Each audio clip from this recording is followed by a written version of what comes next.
فتح عضلاته فيديو جديد النهارده بقى يا جماعه. انا جايب لكم اكله تحفه تحفه تحفه، يعني مش عارف اوصف لكم الاكله. بيتي طبعا يا جماعه، من يعني استمرارا بقى السلسله اللي انتوا بتحبوها. انا عارف انتوا بتحبوا السلسله دي جدا، في ناس بتعشق السلسله دي حرفيا يا جماعه. وزي ما انتم شايفين انا بنوع لكم بقى في الاكل البيتي، مش كله سمك يعني، بنوع في اكلات كتير هشاركها معاكم ان شاء الله يا جماعه. بس طبعا قبل ما نبدا الفيديو ما تنساش تعمل لايك، اشترك في القناه مش مشترك. بصوا بقى يا جماعه، بصوا المزاج بقى، بصوا جايب لكم ايه النهارده. سبانخ، وما ادراك ما السبانخ. حديد السبانخ دي يا جماعه، حديد، ده معروفه. السبانخ دي مش مجرد اكله انت بتاكلها كده وتستمتع بيها، لا ده حديد حرفيا، وفيتامينات بقى وحاجات حاجه يعني. بصوا يا جماعه انا عايز افرجكم على الطبق. عامل بصوا بقى في طبق عسلي شفاف بقى حاجه. اصلا انا يا جماعه صاحب مزاج في الاكليه كده. ما بقول لكم يا جماعه مش اي حد. بص دي بتبقى كده موهبه كده من عند ربنا، ان انت تاكل الاكل وتستطعمه، دي حاجه عاديه اي حد يقدر يعمل كده. لكن انت تبقى بتفهم في الاكل وتعرف ازاي تظبط الاكله ان هي تكون، لا مش سهله يا جماعه. ده مش ثقه في نفسي ولا غرور، انا بتكلم في حقائق، انا بقول حقائق.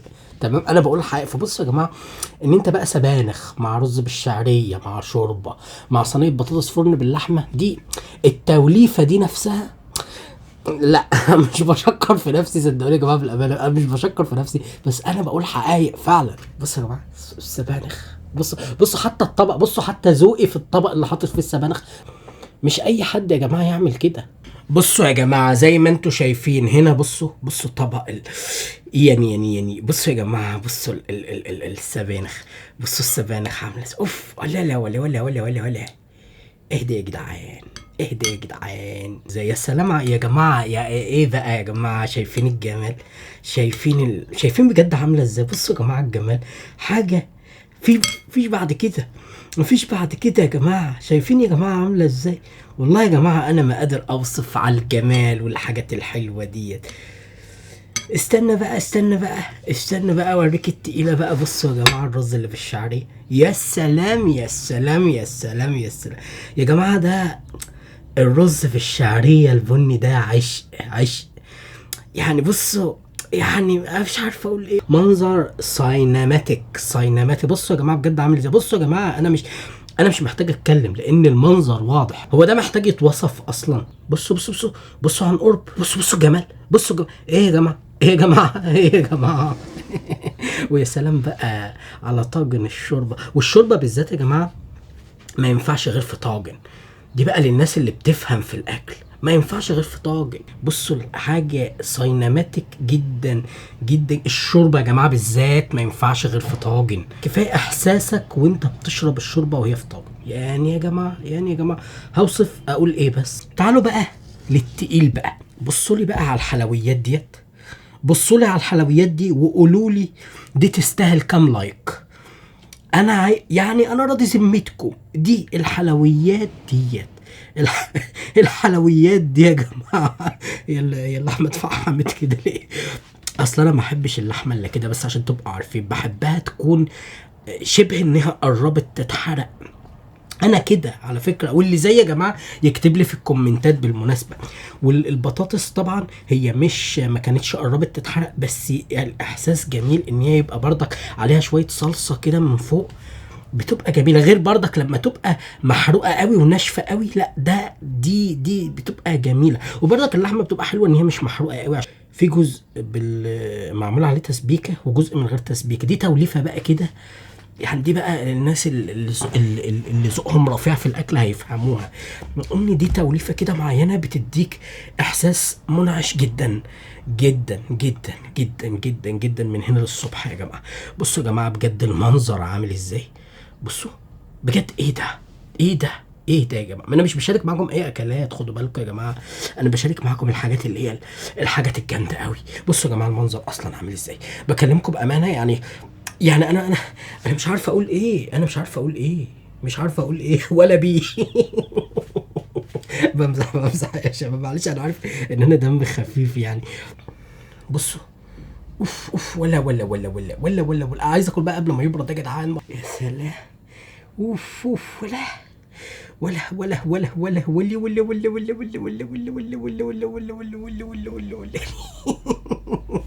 يلا بقى يا جماعه نبدا قبل ما الاكل يبرد. بس طبعا اكيد يا جماعه يعني اكيد انا مش هاكل الصينيه كلها يا جماعه بالعقل يعني. انا بس بوريها لكم من اول، انما لسه بقى هغرف منها في الايه، في الطبق دوت يعني. بالعقل يا جماعه هاكل الصينيه كلها ازاي يعني يا جماعه؟ يا لهوي ايه ده، ايه اللي حصل ده؟ ما تنسوش بس اللايكات يا جماعه عشان تحمسوني كده. طبعا انا هختار المحمر قوي، لان انتوا عارفين ان انا بحب البطاطس اللي تكون ايه، المحمره قوي.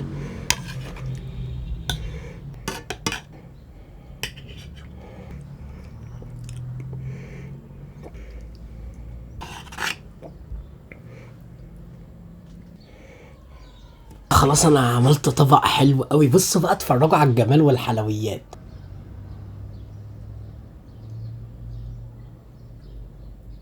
يلا بقى يا جماعه الاكل بدأ يبرد.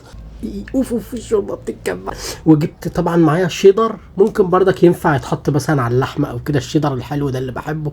للاسف قربت العبوه تخلص اساسا، مع انها والله يعني ب 38 جنيه. ناكل بقى. بصوا يا جماعه انا هجيب بقى ايه، بصوا بقى، بصوا اللقطه دي، بصوا اللقطه دي.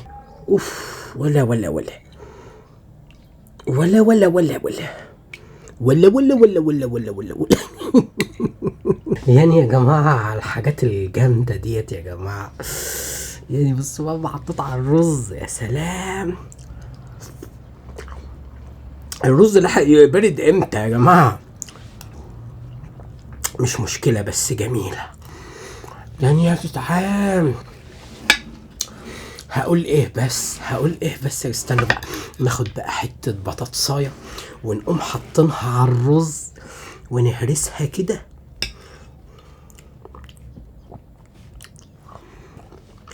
الله، مش عارف، حاسس الترابيزه ضيقه على الاكله دي.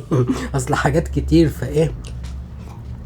الميزه بقى يا جماعه ايه، ان هي مستويه قوي، مستويه قوي. بصوا يا جماعه انا ما احبش البطاطس لا تكون جامده من جوه ولا تكون مهروده قوي، لا تكون مستويه بس ماسكه حيلها. دي مستويه جدا وماسكه حيلها قوي. حاجه يا جماعه تفوق الوصف، حاجه تفوق الوصف، حاجه رهيبه رهيبه جدا يا جماعه.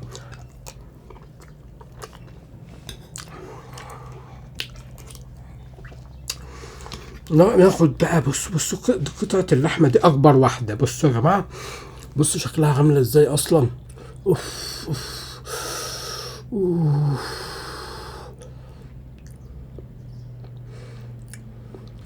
في ناس بدون مبالغه يا جماعه، في ناس كتير بيقولوا لي انت بتشهينا قوي على الاكل، بتفتح نفسنا قوي. يعني لو واحد مثلا عايز يتغدى ومثلا ملوش مزاج قوي، بيقول لي يعني بفتح الفيديو واقعد اتغدى ببقى منتعش قوي قوي قوي.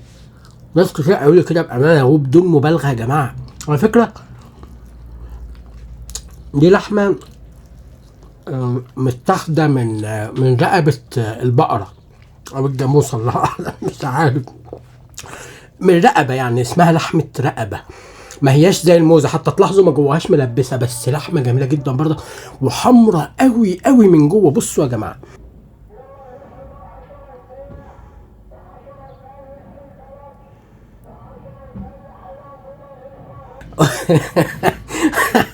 واحلى حاجه بقى يا جماعه ان هي جوسي. جوسي جدا، جوسي خالص من جوه. الله، جوسي قوي ولونها وردي وردي. والله فكرته بتاع الحاجات القديمه ده، باين واحد بيبيع مش عارف ايه، مش عارف سمعته بيقول ايه ب10. ايه اللي الكيلو ب10؟ بيقول الكيلو ب10. طب كيلو ايه؟ يوسفي بلدي. يوسفي بلدي. طب كويس، تغيير عشان ما بقاش كل يوم بتاع الحاجات القديمه. زهقت والله يا جدعان. الله الله يا جماعه، اللي هيجنني الاكل في الشتاء بيبرد بسرعه البرد. صدقوني يا جماعه حالا وانا لسه بادئ اصور الفيديو ده من شويه صغيرين، صدقوني الاكل ده كان سخن جدا. ده لسه طالع من الفرن يا جماعه، لسه مطفي عليه الاكل دوت. برد في مفيش في اقل من ربع ساعه مثلا برد. طب امتى ده حصل؟ هي دي مشكله الشتاء بقى، فاهميني؟ بس حاجة. الله. الشوربة بقى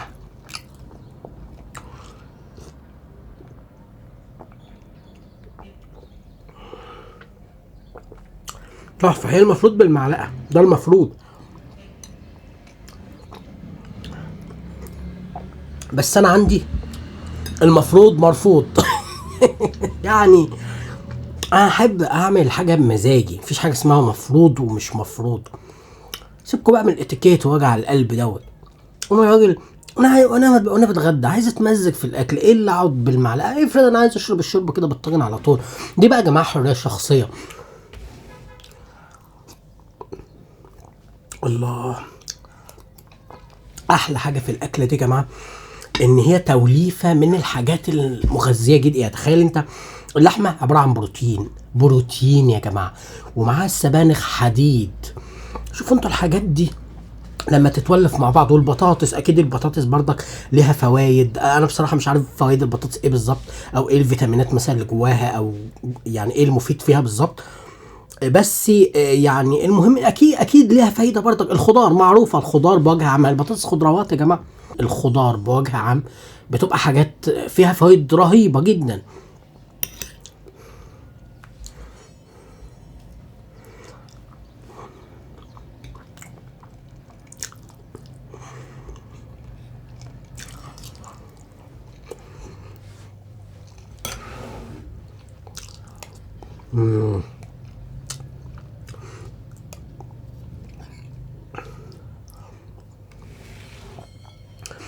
السبانخ تحفه، بالذات يا جماعه لما بتبقى معموله بشوربه اللحمه. لان السبانخ ممكن مثلا تتعمل بالميه، بس مش هتبقى بنفس حلاوه لما تتعمل بشوربه اللحمه. دي بقى حاجه فنون الاكل، فاهمين يا جماعه؟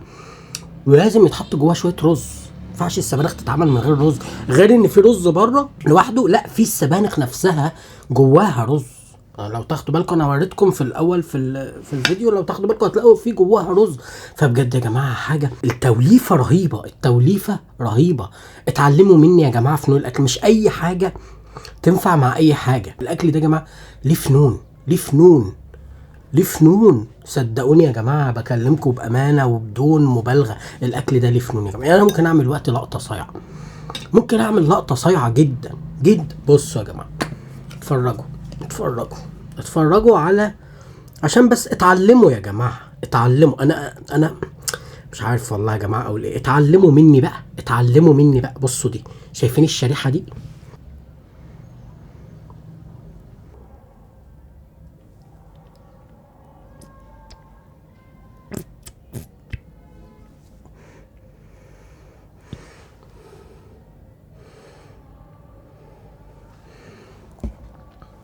اللقطه دي، بصوا كده يا سيدي. الله. لا لا لا لا،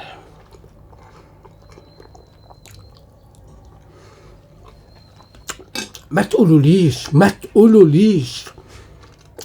ايه الجمال ده، ايه الطعام دي، ايه الحلاوه دي.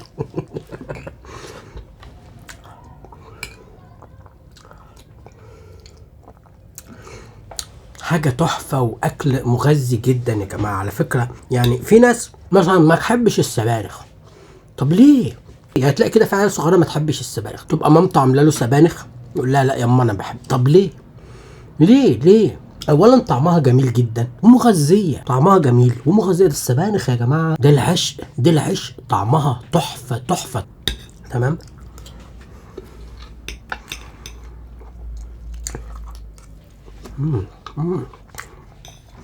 احلى حاجه بقى ان الرز مفلفل جدا، انا احبه كده. وعلى فكره يا جماعه الرز الابيض اللي هو العادي ليه برضك مذاق مختلف عن الرز البسمتي والرز الهندي والحاجات دي، بيبقى برضك جميل لان بتبقى الرزايه غنيه. الرز اللي هو البسمتي بتبقى الرزايه رفيعه وطويله، والهندي نفس الكلام. انما الرز الابيض بتبقى الرزايه تخينه. الرزايه العريضه ليها ميزه او طعمها جميل جدا، بس ما احبوش اما يكون سايح. تمام. يعني ده كده بصوا يا جماعه مفلفل جدا، اوري لكم على القرب. ممتاز. البطاطس تحفه جدا، تحفه بطريقه مش عاديه. احلى الاكل ده بينافس وبقوه اكل المطاعم. هتقولوا لي ليه؟ ببساطه شديده يا جماعه، انا جربت بطاطس محمره في الفرن من مطاعم كتير. اغلب المطاعم تبقى البطاطس منظرها من فوق حلو كده، بس من جوه تلاقيها جامده مش مستويه كويس. المطاعم بتبقى عايزه تنجز، اقلب خلص. بيبقى عايزين ان هم ما يحاولوش ياخروا الاوردر قوي، مع ان في ناس لو الاوردر اتاخر شويه بس الحاجه تيجي مستويه قوي بقى بالنسبه لهم افضل كتير من ان الحاجه تيجي بسرعه مش مستويه قوي. بس اغلب المطاعم ما بتبقاش مش عايز اقول ان الاغلب برضك، بس في مطاعم كتير بتبقى عايزه تنجز وتوصل الاكل بسرعه اهم من ان يعني لو الاكل مثلا في سنه مش مستوي قوي فاهمين قصدي يا جماعه؟ زي ما مره في مطعم جايب لي النيفه مش عارف دي نيفه ولا كاوتش، لا والله العظيم كانت عماله اشد. طب والاكل قالوا لي يومها هيوصل في نص ساعه، وصل في نص ساعه فعلا. يا فرحتي الله، ده وصل في نص ساعه بجد. بس تيجي تشد يعني عماله اشد عماله اشد.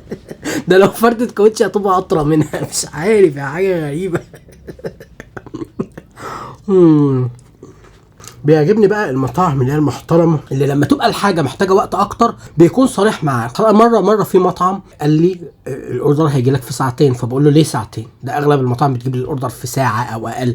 قال لي عشان هي للاسف الاكله ديت نظامها كده، بتاخد وقت عشان تطلع حلوه ومستويه ومتحمره حلو في الفرن. هي الاكله كده طبيعتها كده. فبصراحه بحترم المطعم اللي اهم حاجه ان الاكل يكون حلو عن ان هو يوصل بسرعه. ان في مطاعم كتير جدا يا جماعه جدا جدا ما تعدوش كان يقول لي الاكل هيوصل في نص ساعه واقل كمان، وتلاقيه مش مستوي. اللي هو يا فرحتي بانه وصل بدري، هو وصل بدري بس الاكل نفسه مش حلو. هي دي الفكره يا جماعه.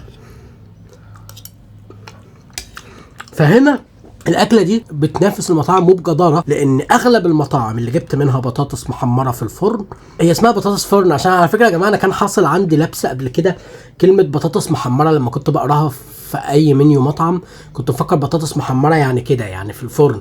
لا، طلع بطاطس محمره اللي هي البطاطس المقليه اللي هي المحمره في الزيت، انما البطاطس فرن بيتقال عليها بطاطس فرن. فالمهم يعني البطاطس الفرن ديت انا بناء على اني جربتها من مطاعم كتير جدا، اغلب المطاعم ما كانتش بتعملها حلو. نادر جدا اللي كان بيعملها حلو، واللي كان بيعملها حلو ما بتبقاش برضك حلوه للاخر. يعني مره جبت طاجن بطاطس فرن من مطعم كان نصه كده حلو، واللي تحت برضك جامده ومش مستويه ومش متحمره حلو في الفرن. انما ان انت البطاطس من اول واحده لاخر واحده تبقى متحمره حلو ومستويه حلو، دي حاجه ما تحصلش غير في البيت. مش صعب جدا ان تحصل في مطعم الا القليل منهم يا جماعه. تمام. وبرضه خدوا بالكم بس عشان تبقوا واضحه لكم النقطه دي. طب يا جماعه انا بلغي اكتر ما باكل، يعني انا عايز اشارك معاكم الاكل يا جماعه، مش هينفع اقعد انا مش فاتح راديو هنا.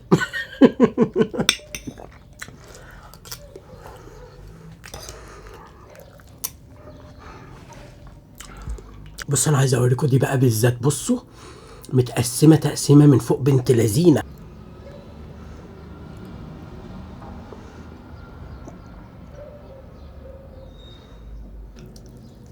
أو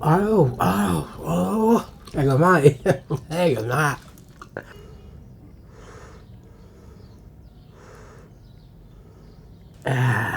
على فكرة يا جماعة الإحساس مختلف خالص خالص عن الموزة. الموزة حلاوتها ان بيبقى فيها ملبسه، ديت ما فيهاش بقى من جوه ملبسه خالص، لحمه. فبتاكل اللحمه لحمه بقى من اولها لاخرها لحمه، فطبعا الاحساس بيبقى مختلف تماما. مش معنى كده ان دي احلى من التانية او التانية احلى من دي، لا، كل واحده وليها ميزتها. وهو في الاخر يا جماعه، في الاول وفي الاخر الاكل ده اذواق يا جماعه. انا عايز اخلص من الشوربه لان بصراحه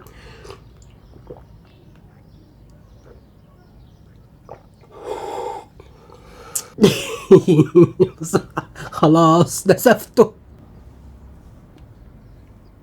هو الصراحه يعني بقى ايس شوربه.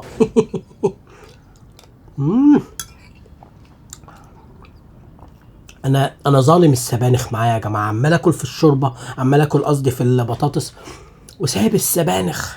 طب ليه كده؟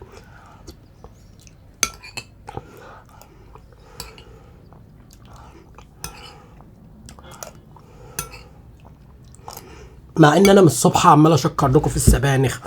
بطاطس تاني يا جماعه.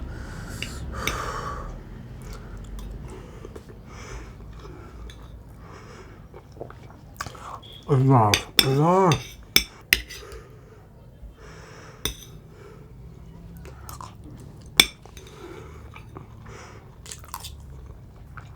يعني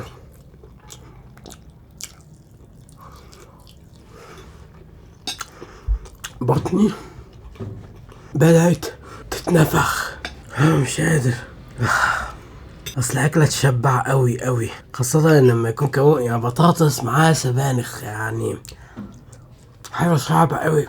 جامده جامده، اكله بجد روعه روعه يا جماعه. لو هوصف فيها من هنا للصبح مش هقدر اديها حقها.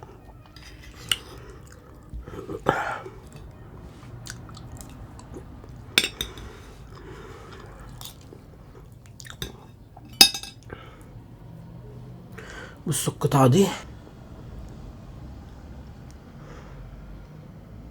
تحفه تحفه. واو.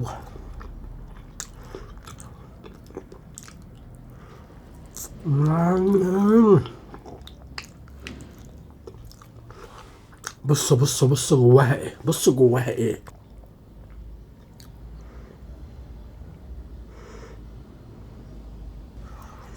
لا لا لا لا، ما تقولوليش ما تقولوليش.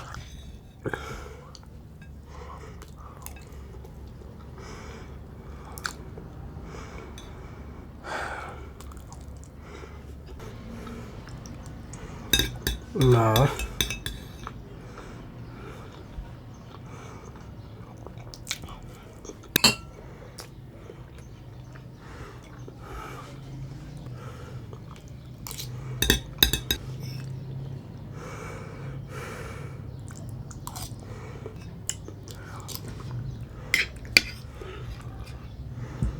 تحفة.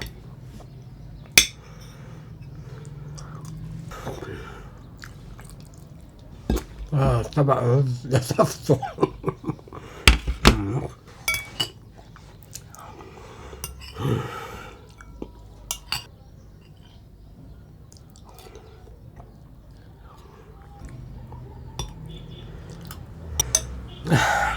والله يا جماعة اتنفخت نفخة بنت لذينة، مش قادر اكمل اصلا. بصوا ده اخر قطعة بقى.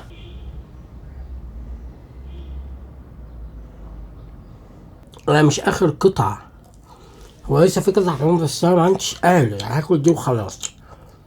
مش قادر بجد، صعب صعب. اكلة تحفة بجد، الاكله تحفه تحفه تحفه. انا يا جماعه اتمنى بجد ان انتوا تكونوا اتبسطتوا من الفيديو، وعايزكم تشاركوا معايا يا جماعه في الكومنتات ايه اكتر اكله بيتي انا شاركتها معاكم هنا على القناه عجبتكم قوي لحد دلوقتي، اللي هي كانت التوب اللي كانت مكتسحه يا جماعه. شاركوا معايا في الكومنتات عشان اعرف انتوا بتحبوا ايه اكتر لكم منه يا جماعه. بس كده يا جماعه الفيديو خلص، سلام، فيديو جديد.